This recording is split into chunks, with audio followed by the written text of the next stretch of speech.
Fade in, exterior Arctic mountain day. The snow falls softly and slowly from the sky, and the cloud passes by, revealing a steep mountain near the Arctic Bay. Bjork, a polar bear, is walking up the mountain on his four legs with his guardian, Narrington, the snowy white owl, flying right next to Bjork. Bjork, have you ever thought of doing something useful in your life instead of wandering around this wasteland doing nothing? Hey, come on, man. Let me have my day off. I've been patrolling this land for months. I'm just saying it's a whole lot better than being lazy. Bjork stops walking for a moment as Narrington lands on his shoulder. The polar bear lifts up his ear and hears a high-pitched feminine voice in the distance. Help! Huh? Bjork and Narrington turn their heads, and Bjork walks to the edge of the mountain. They see Anya, 16, the Eskimo princess, drowning in the Arctic Bay with the waves gusting through her face as she struggles to breathe. Somebody, please, help me. Oh, jeez. What's that Eskimo girl doing in the Arctic? Don't know for sure, but I bet she can't make it out of there on her own. Bjork walks away from the edge until Narrington flies toward him. Whoa, wait just a minute, Bjork. You can't just walk away from her when she's in danger. Narrington lands on the snow as he stands in front of Bjork. That girl needs our help, and we're the only ones who could save her. You especially. What are you talking about, Nair? Bjork, don't you see?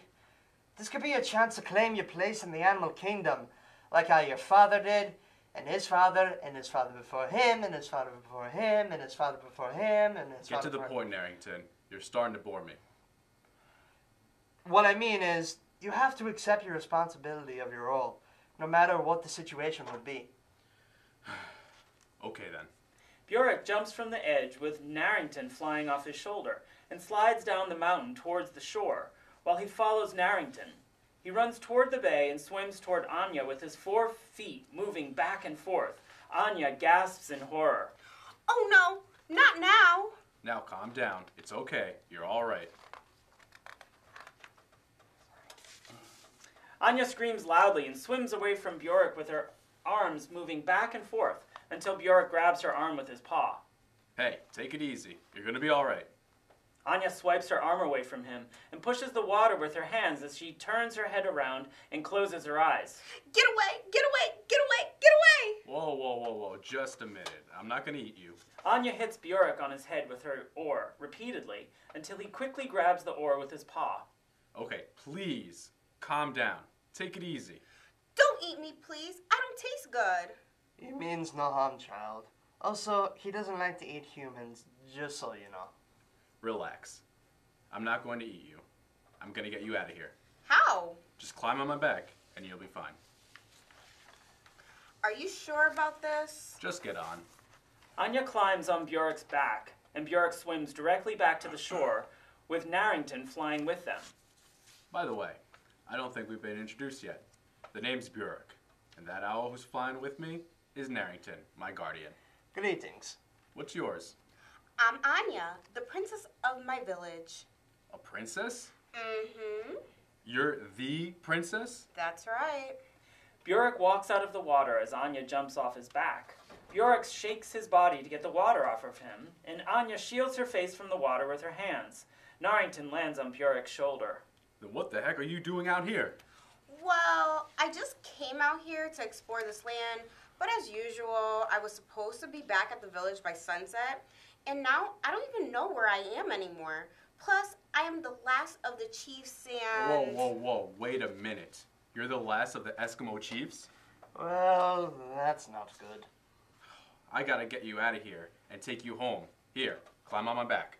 Anya climbs on his back, and Bjork walks up the slope of the snowy fields. Exterior wintry wasteland. Day. Bjork still walks on his 4 legs with Anya on his back.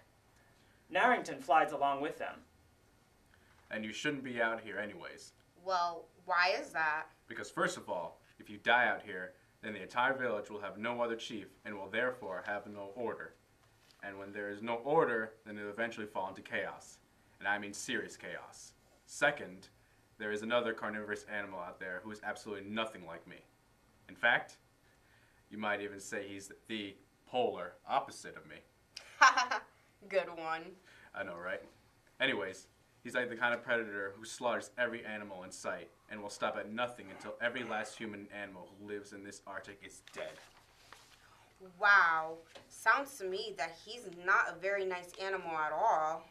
Nice? Are you kidding? He's psychopathically evil. He wants to invade this entire land for himself, but Bjork's father spent 20 years of bringing peace to this land and would claim it as his own.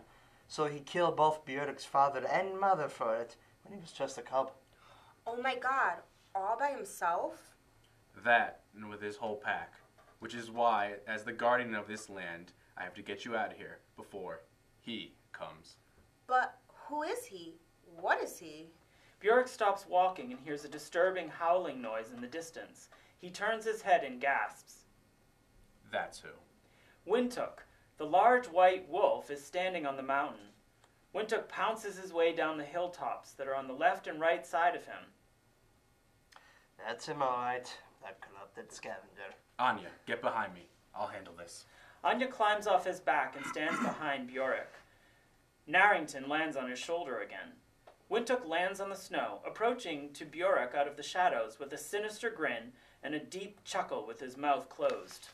Well, well, well. If it isn't the overstuffed mongrel and his fair feather friend. Bjork, is it? I see that you are ready to accept your demise. Wintook, what do you want? Oh, I just dropped by to finish you off, to challenge you to the most life-threatening duel of your existence. Bjork puts his front foot forward, still standing in front of Wintook. Not a chance in hell, you pale-faced mutt. Back off! If we defeat you once, we'll be sure to defeat you again. Anya raises her spear above Bjork's back and points it at Wintook. Wintook looks at her with surprise. And what do we have here? Wintook walks past Bjork and approaches Anya. Anya gasps as she backs away from him. I must say, Bjork, this two-legged morsel looks absolutely elegant, radiant, and good enough to eat. Wintook leaps toward Anya. Bjork quickly grabs Wintook by the tail with his mouth and tosses him away from Anya. Stay away from her, now. Or what? I'll slice you in half. Bjork unsheathes his claws. That sounds rather violent and grim for a sensitive mammal like yourself. Go ahead, do your worst. It'll be easy, like breaking an icicle. Try me. Wintook leaps toward Bjork until he knocks Wintook into the snow. Bjork charges at him. Wintook bites his neck and scrapes him with his claws.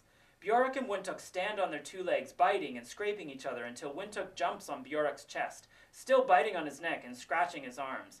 Narrington grabs Wintook's ear with his claws and pulls it with all his might. Unhand him, you demon! Wintook knocks Narrington in the snow with his arm and continues to bite his neck. Anya comes in and knocks Wintook over with her spear. Anya, what are you doing? Saving you. Anya keeps hitting, swinging, and pointing her spear at Wintook as the white wolf keeps biting and scraping at her. Wintook pounces on her while she is still holding her spear, blocking her face as Wintook keeps biting at her until she pushes him off her chest. Narrington scratches the white wolf with his claws. Bjork grabs Wintook by the tail and tosses him away from Anya as the wolf lands on the snow. Come on, we've got to get out of here. Anya quickly climbs on his back, and Bjork runs through the blizzard. Wintook slowly gets up off the snow and sees Bjork running with Anya on his back. Wintook makes a diabolically evil glare on his face, with his eyebrows meeting in the middle. You are not getting away that easily, my boy, because one way or another, you and the owl and your precious little human will be destroyed. Wintook howls at the sky, and the scene switches to Bjork running down the slope on four legs with Anya on his back. Narrington still flies along as they rush through the blizzard. Oh, dear God, that was so life-threatening. Anya, you shouldn't have done that. You almost gotten yourself killed. Hey, just because I'm a princess doesn't mean I can't fight. And hello, I saved your life. And if it wasn't for me, you still could have been the white wolf's murder victim. Ever thought about that? Yeah, you do have a point there. Thanks for saving me, though. No problem. Wow.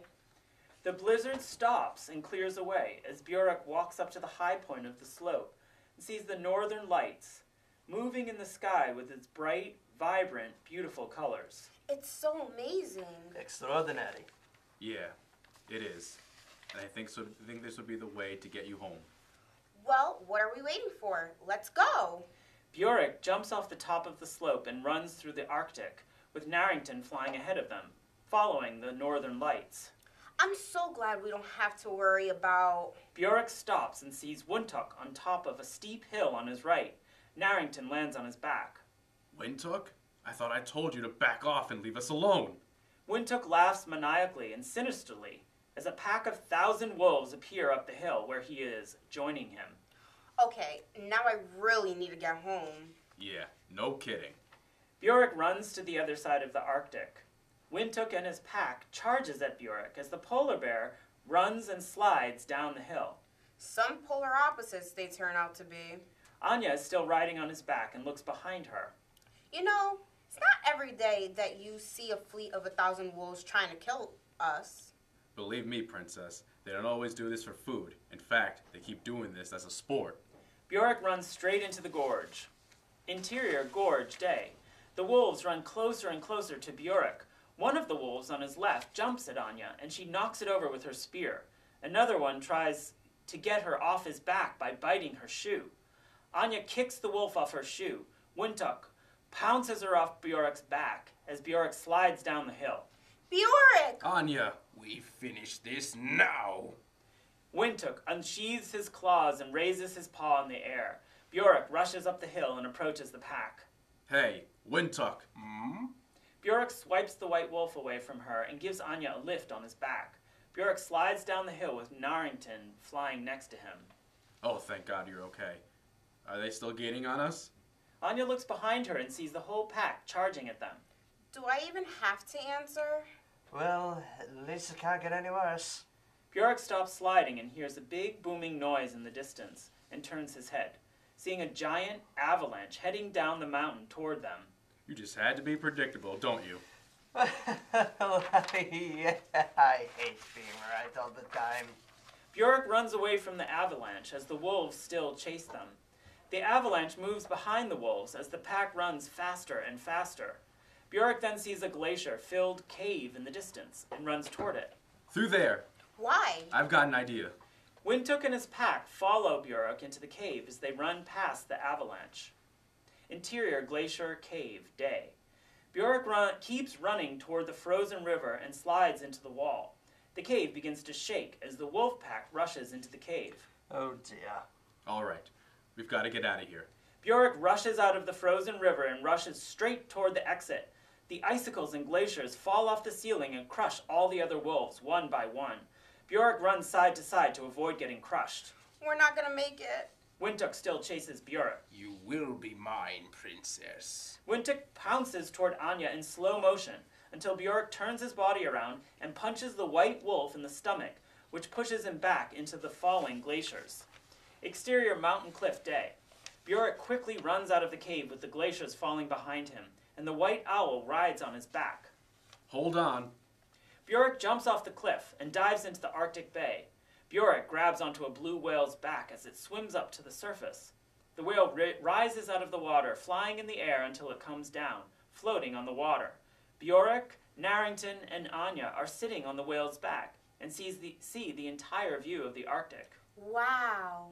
Anya sees a pod of whales rising and diving into the water. Boy, this has been one crazy adventure, isn't it? It sure is. Bjork gets pushed up in the air by the whale's blowhole and falls on the other side of the whale's back. Bjork and Anya start to laugh, innocently smiling at each other. Exterior Arctic shore day. The whale drops them off to the shore as they walk down the whale's fin. Thanks, Shamu. The whale nods and dives backward toward the ocean. So, which way do we go now? You'll see. It's a surprise. Bjork and Anya walk up the hill and see an Inuit village ahead of them. Anya gasps with amazement. It's the village! I'm home! Oh, thank you so much! Anya hugs Bjork on his chest, and Bjork hugs her back. She kisses him on his nose.